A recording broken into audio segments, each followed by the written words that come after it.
Fitzgerald collection that I have. Has a few different books in it. It's got This Side of Paradise, The Beautiful and the Damned, The Great Gatsby, The Great Gatsby, Flippers and Philosophies, The Curious Case of Benjamin Button, and Journal. I don't know what that is. So, on the back of this, it says, this beautiful box set contains 5 volumes of some of F. Scott Fitzgerald's greatest works together with a special... Sorry, I am not able to read right now. Let's try that again. Okay. This beautiful box set contains 5 volumes of some of F. Scott Fitzgerald's greatest works together with a specially created journal for you to record your thoughts. Immerse yourself in the vivid and intriguing world of one of America's most notable authors. And I love that it comes with this journal because I used to write in my books all the time, and to have a separate journal for it is great. I actually had a Great Gatsby book that I wrote all over, and unfortunately I let someone borrow it in college after I'd had it since high school, and I just never got it back. Okay, so let's do this. Right at the top.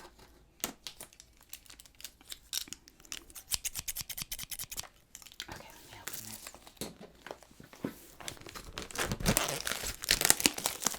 Full of that.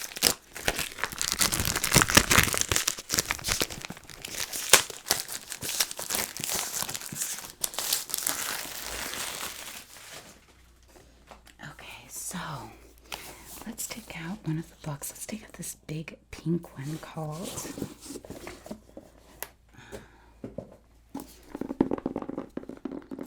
The Beautiful and the Damned. One that I have not read.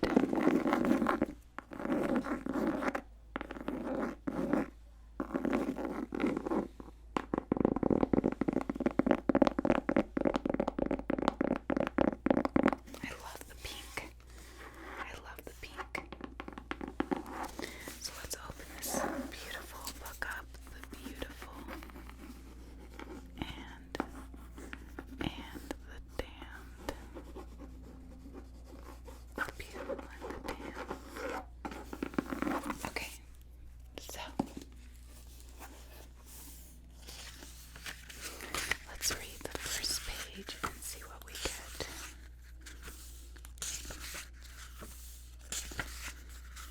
Okay, so let's just read the first page of the introduction. Okay, let's read the introduction. So we beat on, boats against the current, borne back ceaselessly into the past. The Great Gatsby. F. Scott Fitzgerald was born into the moneyed elite of St. Paul, Minnesota on the 24th of September, 1896. His father was a failed salesman, and his mother had an inheritance from her family's grocery business. But life was cruel, and Fitzgerald once wrote that 3 months before I was born, my mother lost her 2 other children. I think I started then to be a writer. That is so sad. Oh, okay. Fitzgerald was not an outstanding student, but he did publish a detective story in the school newspaper at the age of 13. He went to Princeton, which he then dropped out in 1917 to join the army.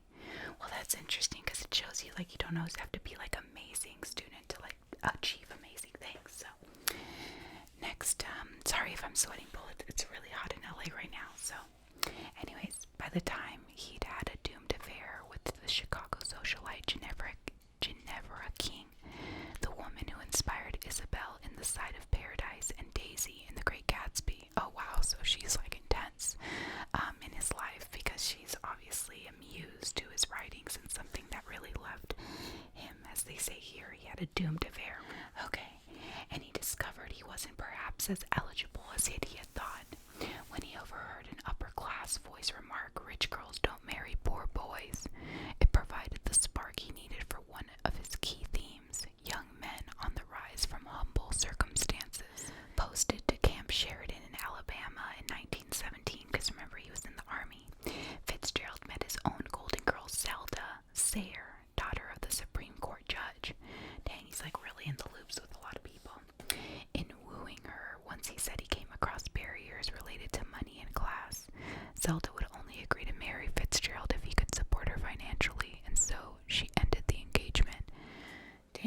these women had some standards. Like, wow, that's so sad. I mean, I get it. You don't want to marry someone that's not like, set and taking care of themselves. I get it, but that's kind of sad. Fitzgerald headed for New York City in 1918 in the hope of launching a career in advertising. Providence intervened when he revised a version of his novel, The Romantic Egotist, a semi-autobiographical account of his time at Princeton, and it was accepted for publication in 1919, as The Side of Paradise. Oh wow, so he had written something, but like after he went back and made it better, people published it. That's so cool. It looked as if the story was going to have a happy ending after all. Zelda married Fitzgerald a week after the book came out in 1920, and their only child, Frances, was born a year later. The only thing that makes me sad about this, she was like, oh, now you're gonna make money, so now let's get married. It's like, what? She obviously didn't love you for you. Sorry, I'm so sweaty, but really? Okay, let's keep going. In 1922, Fitzgerald published his second novel. Oh wait, hold on, I skipped a line, sorry. This Side of Paradise was an instant hit, briefly enabling the couple to live in the manner which they hoped to become accustomed to.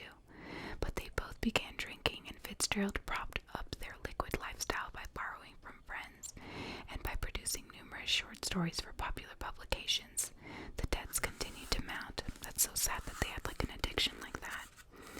In 1922, Fitzgerald published his second novel, The Beautiful and the Damned, a satire on the jazz age that established his reputation as the voice of the youth. America was leaving the Victorian age behind and adopting a new syncopated rhythm for the fast-changing times. In the years that followed, Fitzgerald became severely alcoholic and suffered from writer's block. In 1925, The Great Gatsby was published, but happiness continued to elude the writer. In 1930, Zelda was diagnosed with schizophrenia, and her husband became enmeshed in a series of affairs. Tender is the Night, the story of the American psychiatrist married to a schizophrenic, was published in 1934 and flopped. A friend of his, H.L. Mencken, wrote a letter. The case of Ed Scott Fitzgerald has become distressing. His boozing in a wild manner has become a nuisance. His alcoholism, depression, and money problems all got worse. After Zelda relocated to the North Carolina hospital in 1936, Fitzgerald went on to Hollywood to be a screenwriter. In 1939, he began to work on his final novel, The Love of the Last Tycoon, but died of a heart attack before it could be completed. He was 44 and saw himself as a failure, which was somewhat at odds with his lasting reputation as one of the greatest writers of the 20th century. Okay, guys, I am so sorry. That was such a downer, but so interesting because, first of all, there's some really good messages here that we need to note. But first, I'm going to grab another book to tap on.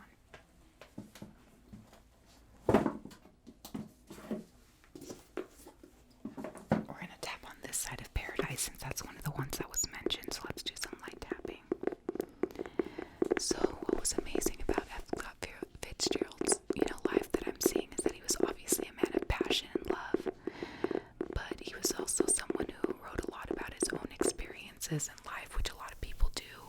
And when you really look at that, it means, when you look at those, novels and you look at his works, it really shows that he had a lot going on, and that's really sad.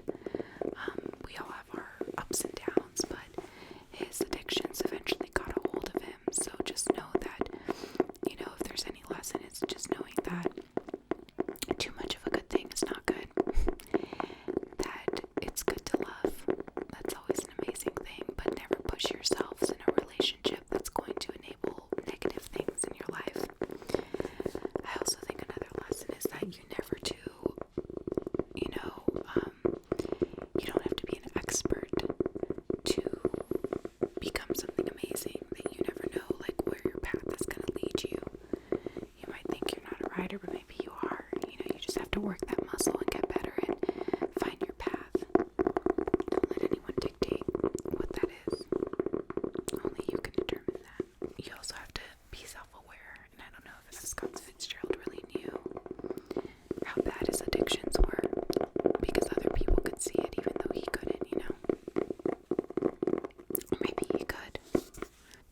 like he wrote more about, again, the women in his life and stuff like that, versus kind of some of his issues.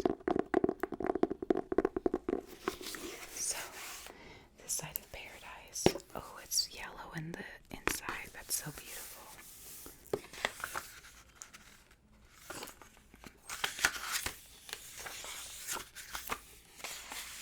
I love those sounds. So with this one, so this has a little bit of a different bio. It's the same bio, but it's kind of established a little bit differently. Because like it says here, for example, Fitzgerald's third book, The Great Gatsby, is widely considered to be an example of the perfect novel. Wow, the perfect novel. Nothing is perfect, but maybe this is, the perfect novel. The Great Gatsby. It really is pretty phenomenal, but I gotta say, look how small it is. It is such an easy read. If you've never read this book, I really recommend it. It's about, oh my god, like, how can I even describe this? But it's basically about a man who is rich beyond his dreams, but no one really knows who he is, how he got there. But somehow he throws the biggest parties of the 1920s. I mean, just beer and wine and alcohol flowing everywhere, dancers, music.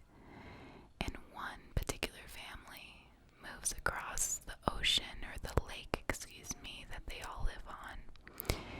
And a curious woman by the name of Daisy begins to wonder about that place, only to discover that it was her long lost love. But it is a lot more twisted and complicated, and honestly, I don't even know if I gave it the best premise there. It's just so many different layers, because there's someone who's also like observing him and becoming his friend and kind of watching all of this unfold. Also, Daisy is married, which also complicates things, and has a baby. And there's also other affairs going on within this. Daisy's husband is having an affair that plays a huge part too. So it's just a lot. And so definitely recommend this amazing book. The other thing it says here is it kind of breaks down a little bit more about The Great Gatsby. It does say that there are echoes from Fitzgerald's early life in The Great Gatsby. Like its author, Jay Gatsby is a sensitive young man who chases after wealth and possessions and falls for a beautiful girl while stationed in a military camp. Fitzgerald began a reckless round of parties and decadence at the time, trying to please Zelda by writing for money. Jay Gatsby throws huge parties that he hopes will win Daisy's love for him. Fitzgerald was a true chronicler of the 1920s America, and The Great Gatsby documents an era characterized by the soaring economy, prohibition, millionaire bootleggers, and speakeasies. In 1930s, it heralded the Great Depression and a reversal of fortunes for Fitzgerald, who then, we kind of found out the whole other stuff about him dying and all that from a heart attack. So,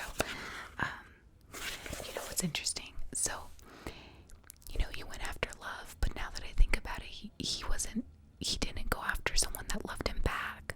So it's actually not like a good message of love. Like, and I know I knew that because that's what I mentioned at the beginning, but I just want to circle back on that the truth is that, like, you need to love someone who loves you back. And she didn't love him back, and that's probably why they got into such a bad situation when he got all addicted to stuff, and so did she. And she got schizophrenic, which sucks because that's not something you can control. So, wow. Sorry, just like... So I hope you guys enjoyed this random video. I wanted people to learn a little bit more about F. Scott Fitzgerald.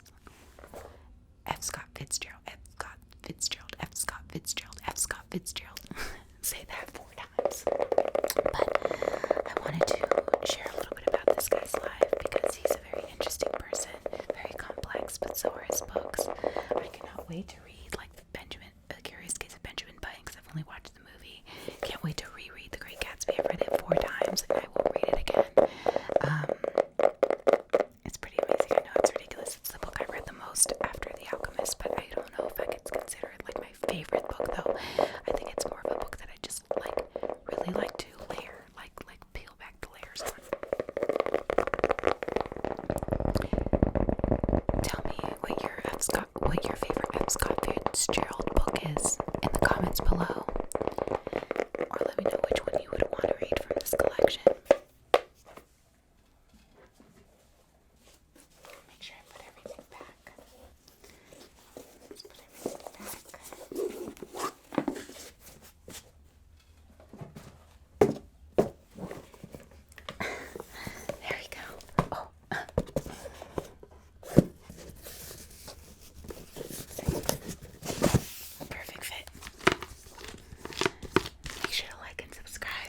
books.